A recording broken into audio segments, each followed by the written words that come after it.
آپ کے دل کے اندر جتنی مرضی آلودگی پڑی رہے، آپ کا خیال ہے صرف جب تک عمل نہ کیا جائے اس وقت تک کوئی مسئلہ نہیں ہے. نہیں بھائی، ایسا نہیں ہے.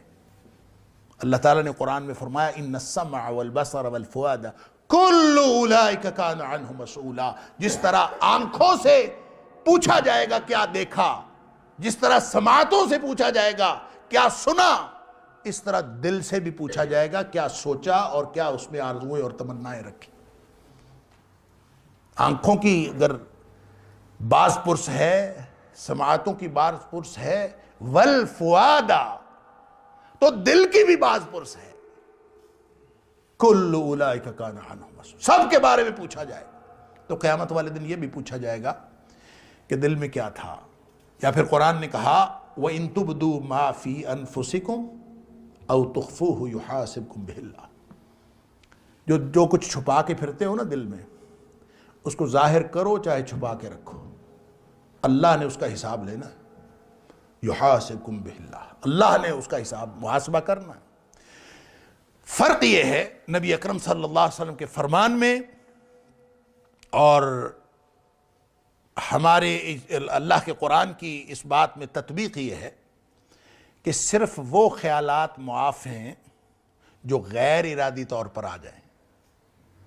وہ باتیں جو غیر ارادی طور پر دل میں آتی ہیں اور نکل جاتی ہیں، آپ کا ارادہ نہیں تھا، سوچ آ جاتی ہے، اس کو اگر انسان ظاہر نہ کرے، زبان پر نہ لائے، عمل نہ کرے، انشاءاللہ وہ معاف. لیکن ایک سوچ کی بھی ایک نوعیت ہے، ایک نیچر آف تھنکنگ وہ ہے جو سوچ کا ایک عمل ہے، تفکر کا ایک عمل ہے. انسان اس کو سوچتا ہے، کرتا ہے اس عمل کو. تفکر کا عمل انسان کرتا ہے، دل میں ایک سوچ بٹھاتا ہے، پھر اس کو سوچتا ہے، اس کو پالتا ہے، اس سے حظ اٹھاتا ہے، اس سے مزے لیتا ہے سوچ سوچ کے. یہ جو ارادی طور پر مزے لینا ہے اور ارادی طور پر تفکر کا عمل کرنا ہے، وَإِن تُبْدُوا مَا فِي أَنفُسِكُمْ وَتُخْفُوهُ يُحَاسِبْكُم بِهِ اللَّهُ. اس پر اللہ تعالیٰ محاسبہ کرے گا اور اس پر قیامت والے دن پوچھا جائے گا تم کیا سوچتے تھے. اللہ اکبر. سوچوں کا بھی امتحان ہے. یہ نہیں ہو سکتا کہ آپ جو مرضی سوچتے رہیں. اللہ کریم نے اس کو ایک تو سوچوں کو اور دل کی آرزوؤں اور تمناؤں کو بھی بے لگام چھوڑنے کے لیے حکم نہیں دیا، بلکہ اس کو لگام ڈالنے کا حکم دیا.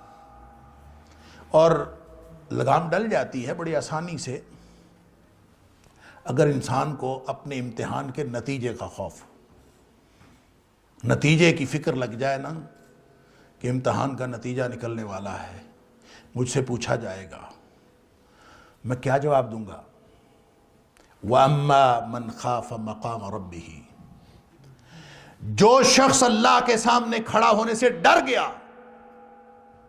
اب وہ ڈر کس بات کا ہے؟ یہی ہے کہ اللہ مجھ سے پوچھے گا. اللہ نے اگر پوچھ لیا کیا سنا تھا، کیا سوچا تھا، کیا بولا تھا، زبان نے کیا کہا تھا، ساری جو صلاحیتیں دی تھی اس میں ایک تفکر کی قوت بھی تھی. تفکر کیا کیا تھا، عمل کیا کیا تھا، دل میں کیا پالا تھا، دل میں تھا کیا تمہارے. اللہ اکبر. اگر اس نے پوچھ لیا تو کیا بنے گا؟ جس کو یہ خوف لاحق ہو گیا تو اس کا لازمی نتیجہ پتہ کیا نکلتا ہے؟ وَنَهَا النَّفْسَ عَنِ الْهَوَىٰ. وہ پھر اپنے نفس کو لگام دے دیتا کہ نہ بھائی دل کرتا ہے میں یہ بھی کروں، میں وہ بھی کروں. وہ پھر اس کو روک لیتا ہے کہ نہیں میں تیری مرضی نہیں کر سکتا. کیوں؟ کہ میں نے کل کو اللہ کو جواب دینا ہے. لہٰذا وہ دل کی ساری آلودگیاں اس کو انسان نکالتا ہے. اس کو دل کے اندر اگر کوئی آلودگی پڑی بھی ہو تو ایک تو یہ کہ اس کا امتحان ہے، اور دوسرا یہ کہ انسان کا عمل ٹھیک ہو ہی نہیں سکتا جب تک دل صاف نہ ہو، کیونکہ سارے اعمال کا دار و مدار قلبی کیفیات کے اوپر.